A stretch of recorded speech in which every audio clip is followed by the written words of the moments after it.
धर्म की कमाई कमानी है, हमें सबसे मीठा वचन रखना है, व्यवहार बढ़िया रखना है और हमें घर को ही मंदिर बनाना है। तो सदगुरु कबीर जैसे महानतम संत, जिनका एक एक शब्द एक एक वचन अनूठा है, अद्वितीय है, क्योंकि वो ऐसे काल में इस धरती पर आए जब सबके बस की बात नहीं थी सत्य कहना। आज लोग हिम्मत नहीं करते कहना, लेकिन सदगुरु कबीर उस वक्त कहते हैं, कंकड़ पत्थर जोड़ के मस्जिद लई चुनाए, ता चढ़ी मुल्ला बांग दे क्या बहरा हुआ खुदाए। सोचिए कितनी बड़ी हिम्मत थी उनकी।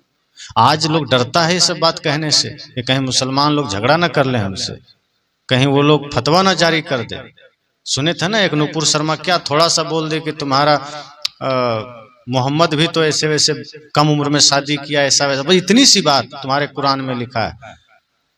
कितने बड़ा आफत आई थी। और सदगुरु कबीर उस वक्त कहते हैं, कंकड़ पत्थर जोड़ के मस्जिद लई चुनाए, ता चढ़ी मुल्ला बांग दे। मजाक किया था साहब, बांग कौन देता है? मुर्गी। और साहब ने मुर्गी से उदाहरण दिया था मुल्ला का, कि जैसे मुर्गी बांग देता है तुम्हारा मुल्ला बांग दे रहा है, क्या तुम्हारा खुदा बहरा हो गया? कबीर साहब को किसी ने हिम्मत हुआ छू दे? और इतना ही नहीं, उन्होंने कहा पहिर जनेऊ जो ब्राह्मण होना, तो मेहरी क्या पहिराया, अब वो जन्म की सुदृढ़ पर से तुम पाड़े क्यों खाया।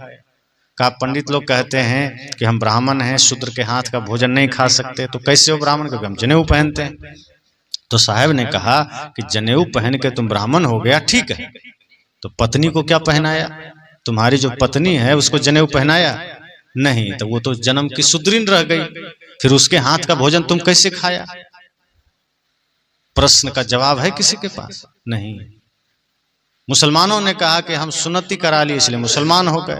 साहब ने कहा सुन्नति कराए तुर्क जो होना, तो औरत को क्या कहिए, और अर्ध शरीरी नारी बखानी ताते हिंदू रहिए। उसने कहा तुम कहते हो खतना करा के हम मुसलमान हो गए, तो फिर तुम अपने महिलाओं का क्या किया? उसका तो खतना नहीं हुआ, तो हिंदू रह गई। साहब का एक एक प्रश्न, एक एक चोट इतना कड़क होता था कि किसी को रास्ता नहीं मिलता था भागने के लिए, और किसी की हिम्मत भी नहीं होती थी कि कबीर साहब को छू दे, क्योंकि वो निष्पक्ष थे। जो किसी पक्ष में चिपका होगा उसको न गाली मिलेगा। हालांकि लोग ने उनको भी गाली दिया, लेकिन सदगुरु कबीर निष्पक्ष थे।